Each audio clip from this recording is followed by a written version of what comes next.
Okay, so you want to own a hot dog cart. You find a good spot on a busy street corner, fire up the grill, slap a few dogs in the buns, and watch the money roll in. Simple business. Cheap to start. Everyone needs lunch. What could go wrong? Almost everything, actually. But here's the part that almost nobody tells you, and the reason this video exists. A well-run hot dog cart in the right location can clear over $100,000 a year in net profit on a starting investment of under $15,000.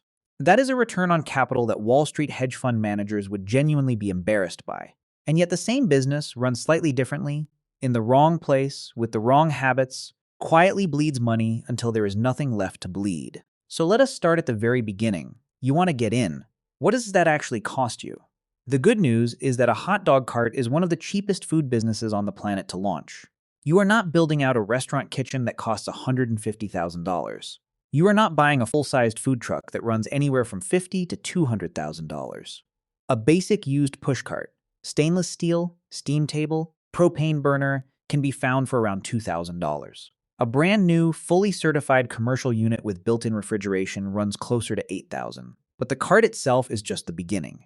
You also need refrigeration, either built-in or a heavy-duty separate cooler, which costs between $400 and $1,500. You need a water system, a fresh water tank, and a wastewater tank. Because health codes in almost every American city require mobile food vendors to have self-contained hand-washing facilities. That is another $250 to $800. You need a point-of-sale system, because people do not carry cash anymore, and turning away card payments is turning away roughly 70% of your potential customers. Budget $150 to $600 for hardware. And then comes the first real surprise: permits and licenses. Depending on your city, getting legally authorized to sell food from a cart on a public sidewalk can cost anywhere from $200 in a small Midwestern town to well over $10,000 in a major metro. We will come back to why that number can go completely off the rails in certain cities. But for now, add between $200 and $1,500 for initial compliance. Then you need insurance, public liability coverage, because if someone bites into your hot dog and has a problem, you need to be covered, which typically runs between $500 and $2,000 per year. And you need starting inventory: sausages, buns, condiments, drinks, napkins, containers, propane, bags of ice. Budget $500 to $1,400 for that first stock run. Add it all up and you are looking at a total startup cost somewhere between $3,800 on the very low end and $15,000 for a properly equipped, fully compliant commercial setup. Compare that to a restaurant where you would routinely spend $100,000 before serving a single plate of food, and the hot dog cart looks almost unreasonably attractive. But cheap to start does not mean easy to make profitable, and that distinction is where most new operators get themselves into serious trouble. Now, before we go any further, if you are finding this breakdown useful, consider subscribing and sharing this video. There is a lot more to unpack here, and you will not want to miss what the monthly numbers actually look like. The physical cart you are operating is not just your equipment, it is your entire restaurant. A standard hot dog push cart occupies somewhere between 15 and 30 square feet of space. In that footprint, you need to store raw inventory, keep cold food cold, keep hot food hot, serve customers, handle payments, manage condiments, and maintain enough cleanliness to pass a surprise health inspection. There is no back office, there is no storage room, there is no walk-in cooler. Every single operational function of the business lives inside that small stainless steel chassis. This matters economically because the size of your cold storage sets a hard ceiling on how much you can earn in a single shift. A cart with 10 cubic feet of cold holding capacity can only store so many raw sausages and chilled beverages. Once that inventory is gone, you are done for the day, whether it is noon or 4 in the afternoon. The cart is not just a vehicle. It is a tightly calibrated production machine, and its physical limits become your financial limits. So what does a single hot dog actually cost you to produce? Let us run the numbers. A standard all-beef frank, the kind that comes in bulk from a wholesale supplier, costs somewhere between 25 cents and 85 cents per unit depending on quality. A top split bun runs 12 to 35 cents. Primary condiments, mustard, ketchup add about 4 to 10 cents. Packaging, meaning the paper boat the hot dog sits in plus a couple of napkins, costs another 3 to 10 cents. At the low end, a basic hot dog costs you around 44 cents to produce. At the high end, with premium ingredients, you are around $1.40. The industry average for a well-run cart sits at roughly 76 cents per unit. Now you sell that hot dog for somewhere between $3 and $6. Industry average retail price is about $4.50. Subtract your 76-cent cost of goods, and you are left with $3.74 of gross profit on a single hot dog. That is a gross margin of 83%. 83 cents of every dollar in revenue is available to cover your operating costs and then drop into profit. That number sounds almost too good to be true. And in a sense, it is, because what looks like an 83% gross margin at the unit level encounters a long line of expenses before it ever becomes money in your pocket. Here is a cost that barely registers on any single transaction, but quietly costs you hundreds of dollars a month. Condiments. A squirt of mustard costs you about 1.5 cents. Ketchup, 2 cents. A spoonful of sweet relish, 3.5 cents. Diced onions, 4 cents. None of that sounds like anything. Then someone asks for cheese sauce. A single 1-ounce serving of warm cheddar sauce costs you around 18 cents. A serving of hot chili meat sauce runs 28 cents per portion. Now imagine you are running a busy cart doing 2,000 transactions a month. If you let customers help themselves to condiments, which many carts do, and the average customer uses 2 or 3 times a standard portion because they are just grabbing and going, you could easily be absorbing an extra 20 cents in unrecovered condiment cost per transaction. Over 2,000 monthly sales, that is $400 a month in margin erosion. $400 that simply disappears, not because of bad food quality, not because of slow service, but because the mustard dispenser had no pump and people poured freely. The fix is a calibrated squeeze pump or employee-applied toppings. The principle is that small leaks, multiplied by thousands of transactions, become floods. Now here is where the business actually starts to get interesting. Most people think of a hot dog cart as a hot dog business. It is not. It is a transaction business. And the single most powerful lever you have is not selling more customers. It is selling more to each customer you already have. A cart that does 100 transactions a day at $4.50 each grosses $450. A cart that does the same 100 transactions but upsells each customer to a hot dog, plus a bag of chips plus a drink, say an average order of $8.50, grosses $850.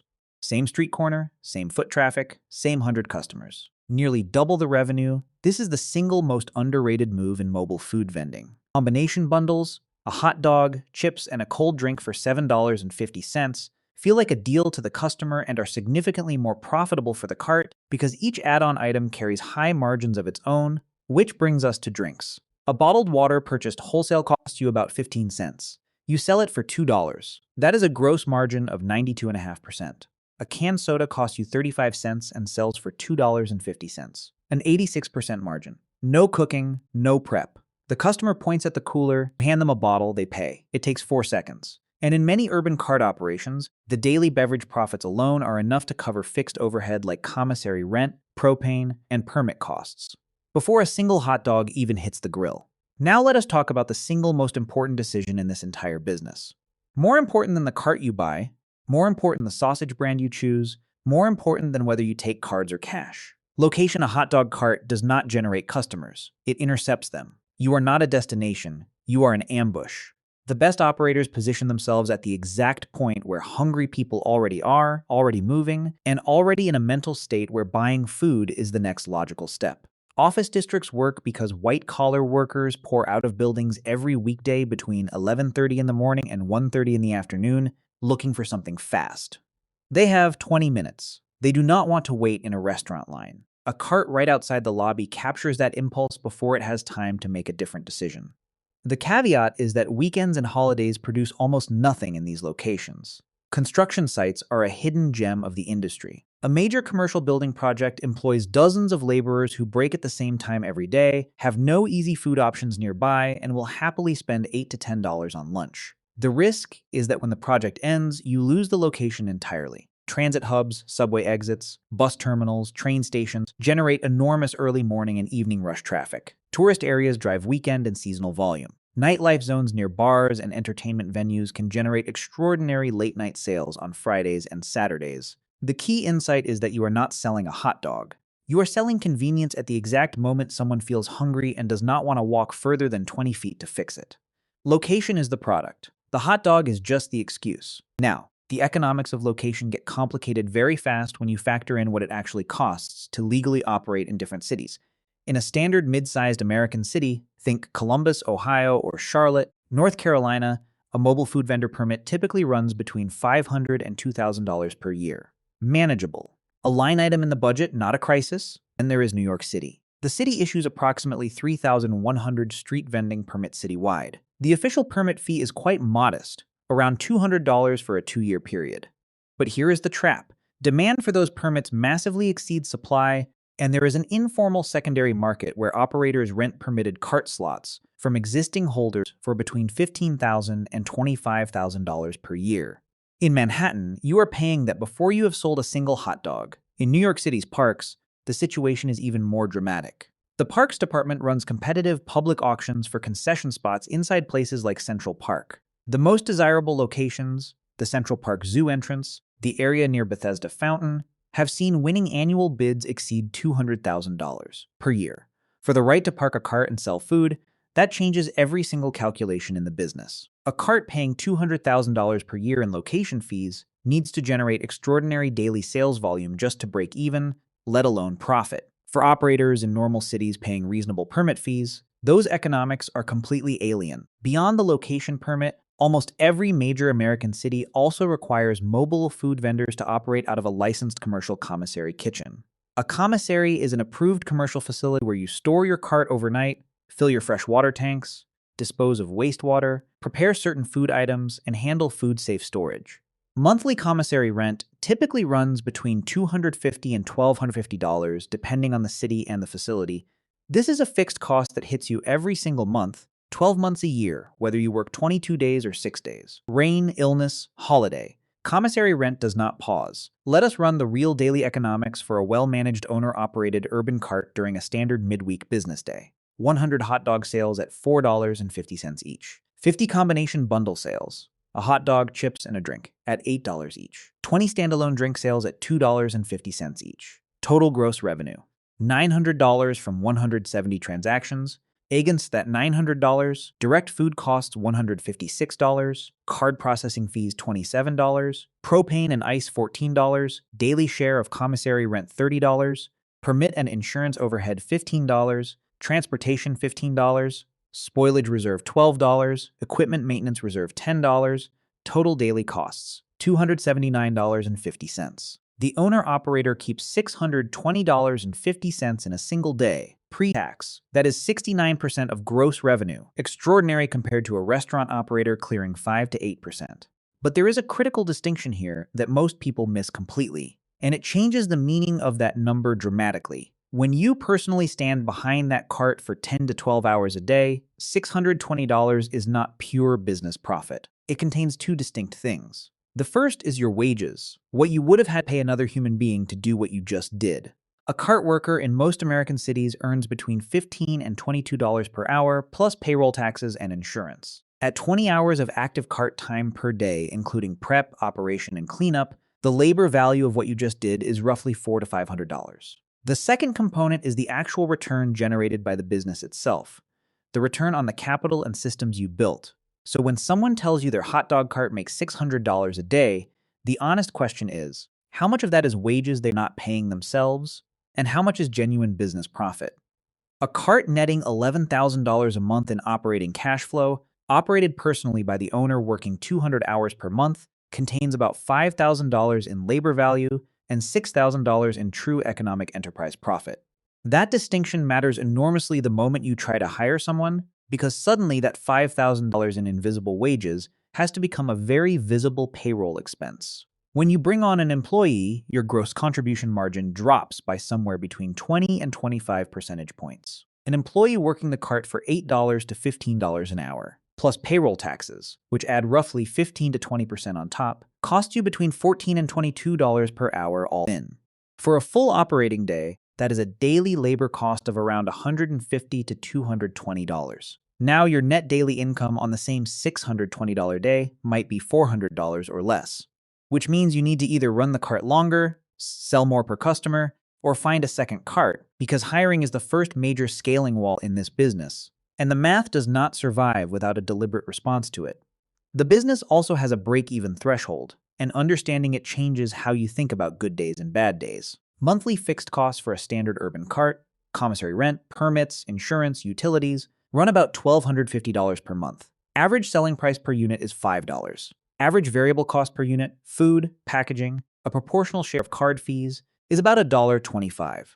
The difference between those two is your contribution per sale, $3.75. Divide 1,250 by 375, and you need 334 unit sales per month before you cover fixed costs. That is 17 units per day across 20 operating days.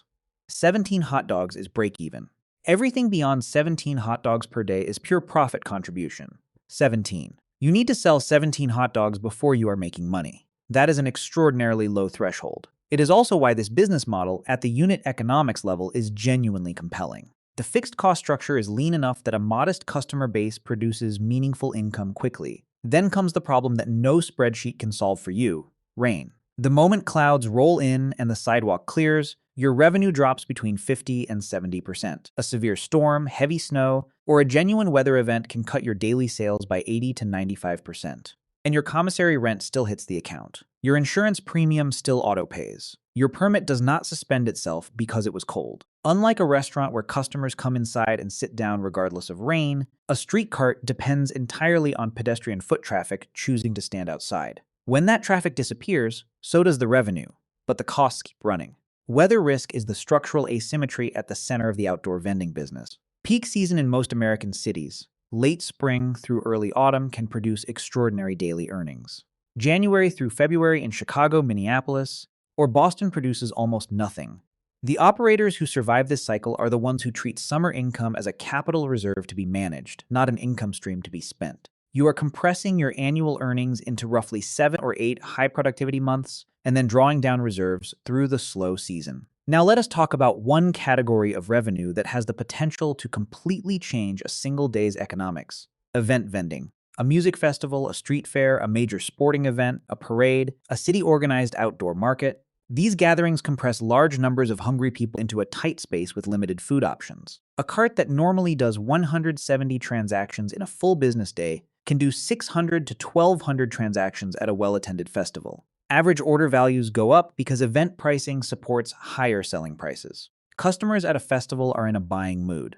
They are spending money on everything, but event vending is not free money. Event organizers typically charge participation fees that range from a flat $500 to $2,000 for entry, or they take a percentage of your gross receipts, anywhere from 15 to 30%. At 30%, the organizer is collecting almost a third of everything you earn before you have covered a single cost. Your break-even volume at an event is dramatically higher than on a normal operating day. Then there is the logistics problem. Events often happen away from your regular commissary. You need to transport extra stock, arrange backup propane, manage a larger cold holding situation, and potentially staff up. If you have hired a helper for the day, your labor cost is real. And if the weather turns bad, if the festival is rained out, you are sitting on a $500 entry fee, $1,000 of event-specific inventory, and 0 transactions. Non-refundable events can be the best days of your year or some of the most expensive disasters. The operators who profit consistently from events are the ones who negotiate hard on the fee structure, carry precisely calibrated inventory to avoid spoilage, and maintain backup logistics for every scenario. Now let us look at what 12 months actually looks like across a full operating year. A well-run single-operator urban cart might work 22 days in a strong month like May.